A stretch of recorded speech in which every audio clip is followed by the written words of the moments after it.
to. May lang ni Takloy. Inarbest na ni Master Jason yung mga bagulan. Sana may natira pa dito. Dito nga pala kami nag-dive ni Takloy sa Tungatok dahil maraming bagulan na nagsilabasan dito mga master. At halos bawat gabi ay may nahuhuling bagulan at mga pugita si Jason. Shoutout kay Nansky Buffalo and Titi Mampos at sa mga Ingo Old Spearos. Dive safe always mga master at mabuhay po kayo.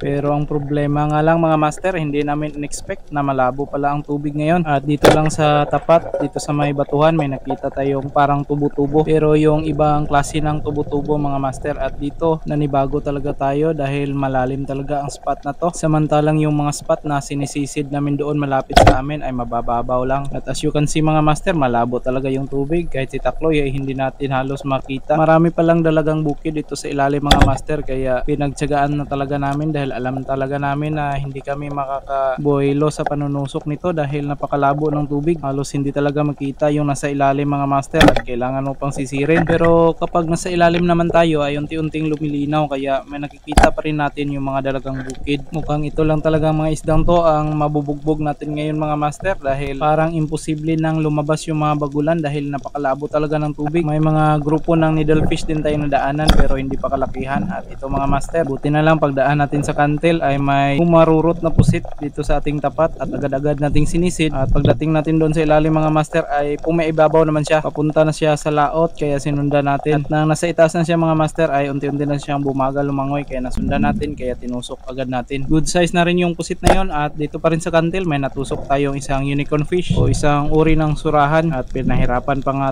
tayo nang tutusukin na natin ay tumatalikod pa siya. Medyo malalim-lalim pa naman yung pinagpwestuhan niya. Sobrang labo talaga doon sa parte ng kantil mga master. Kapag nakakakita tayo ng isda at hindi natin natusok agad, pagdating natin sa itaas ay mawawala na talaga yung isda dahil sa sobrang labo at sobrang lalim ay hindi mo na talaga maaninag kung saan pa nagtago yung isda. Kaya bumalik na lang kami dito sa part na may maraming sulid at nanusok ulit kami. At dito kami sa parting medyo mababaw na may maraming bato at may nakita tayo dito ang isang good size na tiki-tiki kaya hindi na rin natin pinasaylo. Malayo kasi yung spot na to mga master at kailangan na naman nating bumawi sa panggasolina. At buti na lang ay nadagdagan pa yung pusit natin. Wala kasi tayo nakikitang bagulan o kahit pugita man lang. Iwan ko na lang talaga mga master kung saan itinetago ni Jason yung mga pugita at mga bagulan dito. At malapit na kaming umahon ni Takloy dito kaya nanusok na lang tayo ng mga needlefish dahil matumal talaga. At buti na lang may natusok tayong isa kaya aahon na rin kami mga master. Mukhang hindi tayo nakatsyempo sa sampa ng mga bagulan at saktong-sakto pa na napakalabo ng tubig pag dive natin dito. Babalik na lang tayo dito sa susunod mga master at ito yung mga blessings natin. Salamat sa Panginoon at nakalibre pa rin tayo at punta tayo sa ating second dive. Welcome back sa ating adventure mga master. Last dive natin dito ay napakalabo ng tubig. Sana ay malinaw na yung tubig dito ngayon at iantayan ng malalaki. Solo dive na naman pala tayo dito mga master at mas okay na yung tubig dito sa medyo mababaw pero pagdating sa malalim ay medyo malabo pa rin kaya dito na lang muna tayo dadaan sa tabi at may mga pusit na napakita sa atin pero hindi pa kalakihan. Ayan, nadaplisan na naman natin sa unang tusok at sa pangalawang tusok ay wala na siyang kawala at sinundan pa ng isang mas maliit na pusit at hindi tayo makapaniwala dahil sa liit ng pusit na ito ay na-headshot pa natin at nanusok na rin tayo ng mga crab mga master. Mas mainam na dito tayo sa tabi dumaan dahil aside na may mga isda na sasampa dito sa tabi dahil malinaw yung tubig ay malinaw din yung kuha ng ating camera at dahil may napakaraming hito na ating nasalubong at nakadala tayo ng secret weapon ay hindi na rin natin pinasaylo yung mga hito. Gaya ng dive namin sa Tungatok mga master ay malaki at maliwanag pa rin yung buwan at kapag malaki yung buwan mga master ay mahina talaga yung agos kaya yung mga dumi sa dagat o mga putik ay hindi agad-agad na natatangay kaya lumalabo talaga yung parting malalim which is ito yung pinakaayaw nating mangyari dahil hindi makakasampa ng maayos yung mga pusit kapag malabo yung tubig dahil kadalasan ng mga pusit bago sila sumampa ay galing doon sa malalim. Pero think positive pa rin tayo dito mga master at hindi tayo mawawala ng pag-asa kaya nanguha na rin tayo ng mga swaki at napakaraming swaki rin pala ang nakita natin dito sa tabi at muntik na ngang mapuno yung buyot natin at may nakikita pa tayong mga crabs at sobrang dami ng mga danggit kaso lang maliliit pa sila mga master at hindi pa natin pwedeng tusukin.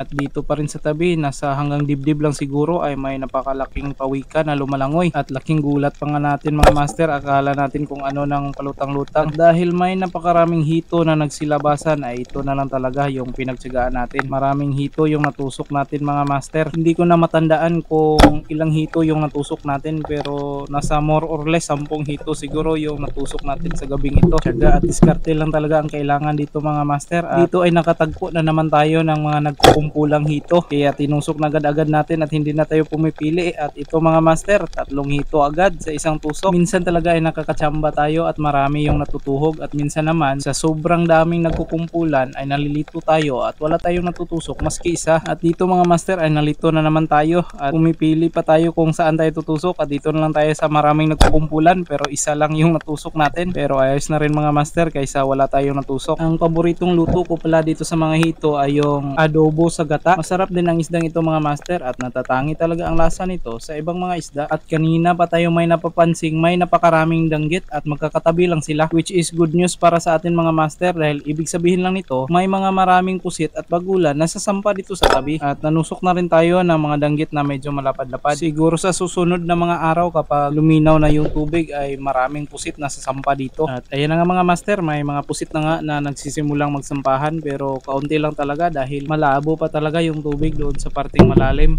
Ito yung spot na may marami tayong pusit na natusok nung nakaraan. At unti-unti na nga tayong lumipat dito sa parting malalim mga master dahil titingnan natin kung may mga pusit o bagulan ba na bagong sumampa. Pero negative talaga mga master, malabo pa rin yung tubig. At ito lang yung nakita natin, isang emperor. At hindi pa natin tinamaan mga master dahil dito sa bandang likod natin tinusok at mga ganitong size lang na pusit ang nakita natin. So you can see mga master, medyo malabo pa rin yung tubig. Buti na lang ay naninag natin itong aluman o isang tandain. Medyo good size na rin ang aluman na ito at salamat sa Panginoon dahil may natusok na tayong isang malapad-lapad na isda. Kagaya ng mga pusit, itong mga emperor at mga aluman ay lumalabas din kapag maliwanag yung buwan. At ayan na naman mga master, isang pusit na naman nadaplisan natin, pero tulad ng mga kadalasang nangyayari kapag nadaplisan na natin yung pusit ay bihira na lang talaga itong makakatakas. At dito ay halos hindi na talaga makagalaw yung pusit kaya dinakma na naman natin. At dahil medyo malabo pa nga dito sa malalim mga master ay bumalik na naman tayo doon sa tabi. At buti na lang ay nakakita ulit tayo ng isang good size na emperor. Langaw-langaw lang siya kanina mga master dahil maliwanag yung buwan ay nanunubad siguro ang isdang ito